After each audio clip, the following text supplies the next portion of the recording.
Olá pessoal, estou aqui para mais uma aula de Biologia e o assunto da aula de hoje é sobre o sistema nervoso. Nós vamos conversar sobre o sistema nervoso dos animais, principalmente o nosso sistema nervoso. Um sistema que coordena, que recebe as informações, que transmite as respostas e que controla várias atividades do corpo de um animal. Então nós vamos começar falando um pouquinho do sistema nervoso de um animal bem simples, dos coelenterados. Então, observe agora o sistema nervoso nas hidras. Então, nas hidras, como vocês estão observando aí, um animal muito simples, nós temos um sistema nervoso em forma de rede, um sistema nervoso difuso. Nos animais vertebrados, no nosso caso, por exemplo, como vocês estão observando, o nosso sistema nervoso ele é dorsal. Então, nós temos lá o encéfalo e a medula espinhal, como vocês estão observando, controlando todas as nossas atividades, os nossos órgãos, os nossos tecidos e as nossas células também. O sistema nervoso no homem, assim como também nos vertebrados, ele é dorsal e o encéfalo, por exemplo, ele é protegido pela caixa craniana. Assim como a medula espinhal, ela é protegida pela coluna vertebral, para não afetar a transmissão das informações do sistema nervoso para os órgãos e para os tecidos. Agora, esse controle realizado pelo sistema nervoso é muito importante e é necessária a presença de uma célula especializada nesse controle. A célula é o neurônio. Então, vamos conhecer um pouquinho mais sobre essa célula neural. Então, nós temos aí a estrutura de um neurônio. A primeira região observada são os dendritos, região de ramificação dos neurônios. Em seguida, nós temos o núcleo da célula e o corpo celular. Agora, a fibra nervosa, que é o axônio. Essa fibra nervosa é protegida pela bainha de mielina, bainha de gordura. Nós temos as neurofibrilas, como vocês estão observando, por onde ocorre a propagação dos impulsos nervosos. A célula de Schwann e o nódulo de Hanver. Essas células altamente especializadas, como os neurônios, têm uma função muito importante, que é receber as informações, mandar essas informações para o sistema nervoso e o sistema nervoso mandar a resposta para um órgão ou para um tecido ou para um músculo. E você já deve ter passado por várias situações em que essas células controlaram muitos dos nossos fenômenos e de reações no nosso organismo. Muitas vezes encostamos, por exemplo, na ponta de um cigarro e você não precisa nem pensar, você já retirou a sua mão aí do cigarro. Por quê? Isso é reflexo. É um sistema nervoso que está recebendo a informação e mandando a resposta. E nesse caso, não dá nem tempo, assim como em muitos outros casos, de você pensar em como você vai reagir a determinadas situações, porque elas acontecem rapidamente. Agora, essas informações são transmitidas de neurônio a neurônio, através de um processo conhecido como sinapse. Vamos conhecer um pouquinho como é que ocorre a sinapse entre os neurônios. Então, nós temos um estímulo. Ramificação nervosa capta uma informação do meio. Essa informação gera um impulso nervoso, que é levado para um outro neurônio. O encontro entre os dois neurônios é conhecido como sinapse, sinapse neuroneural. E essas informações, percebam, são transmitidas sempre entre o axônio de um neurônio e o dendrito do outro neurônio. E com isso nós temos a transmissão do impulso nervoso.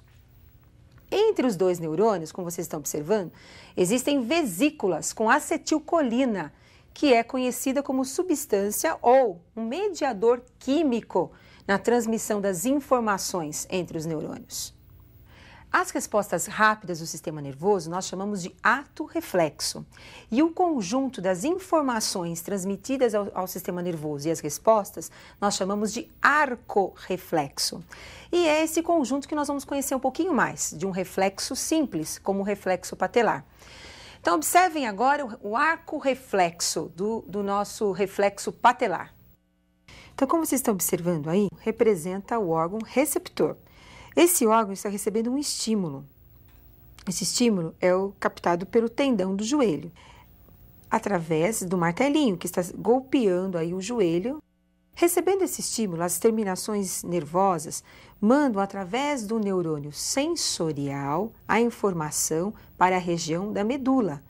onde nós vamos ter aí o encontro com o gânglio. Observem que o gânglio é encontrado na raiz dorsal da medula, fazendo uma associação com outro neurônio, chamado de neurônio de associação. Na verdade, é uma integração entre os dois neurônios. Essa integração, não podemos esquecer que ela é conhecida como sinapse, né? O encontro aí entre os dois neurônios. Este neurônio de associação manda a resposta através da sinapse com outro neurônio, conhecido como neurônio eferente.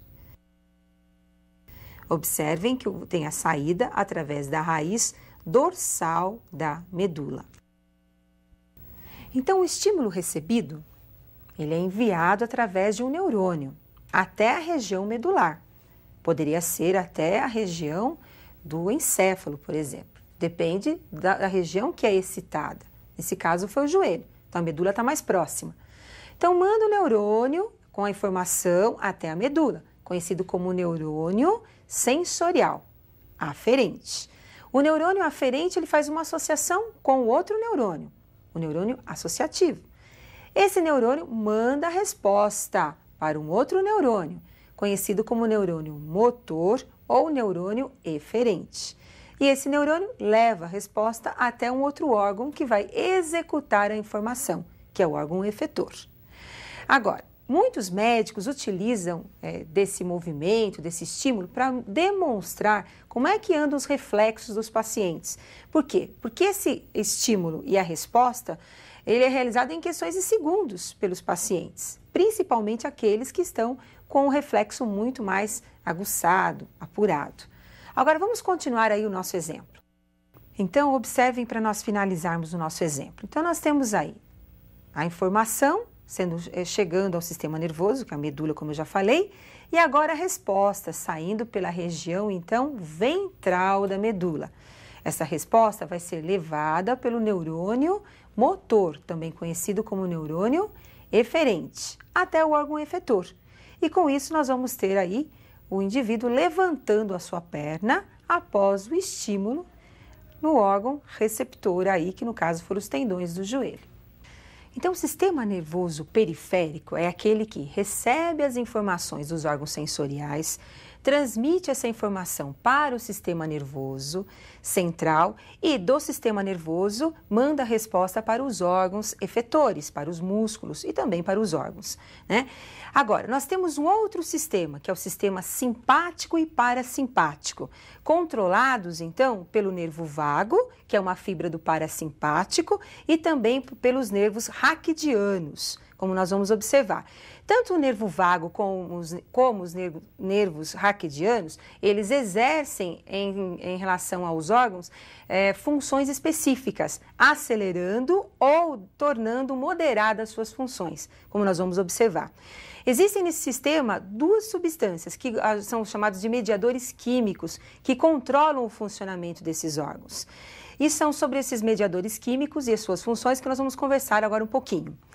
Então, observem agora as fibras simpáticas e parasimpáticas agindo sobre alguns órgãos.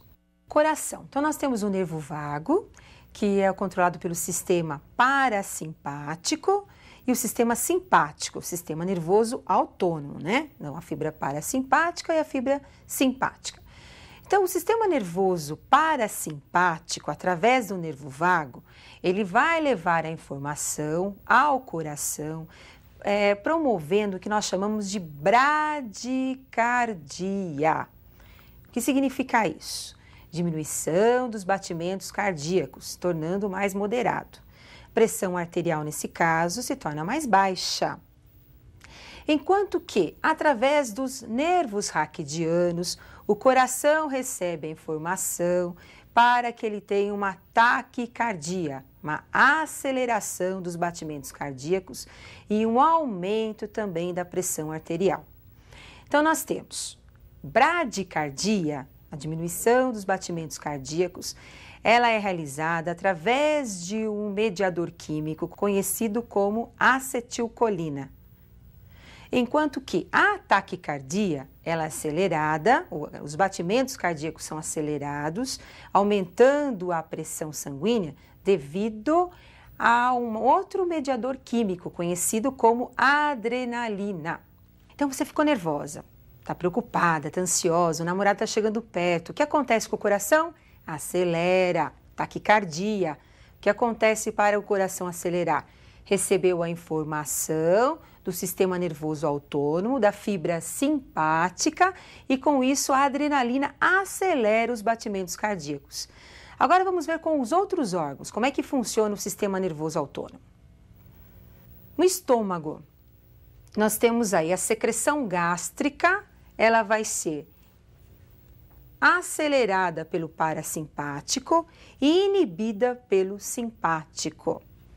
E no intestino, os movimentos peristálticos são acelerados pelo parasimpático e são moderados e lentos pela fibra do sistema nervoso simpático. Então, o peristaltismo, ele vai ser acelerado pelo mediador químico conhecido como acetilcolina. E ele é um movimento mais lento quando recebe a informação do mediador químico adrenalina. É ele que vai controlar, então, ou vai moderar os movimentos peristálticos, tornando, então, o seu intestino mais lento, mais preguiçoso.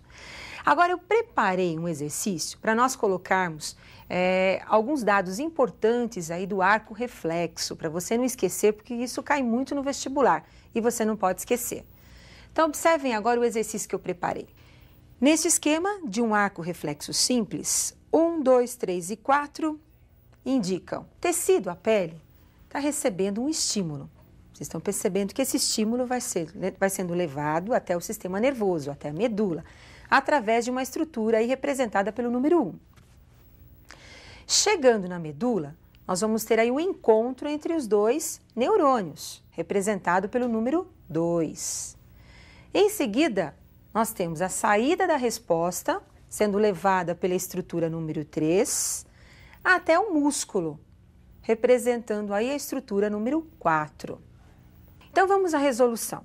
Número 1 indica neurônio sensorial, ou também conhecido como neurônio aferente, porque é o neurônio que vai estar levando a informação recebida pela pele até a medula.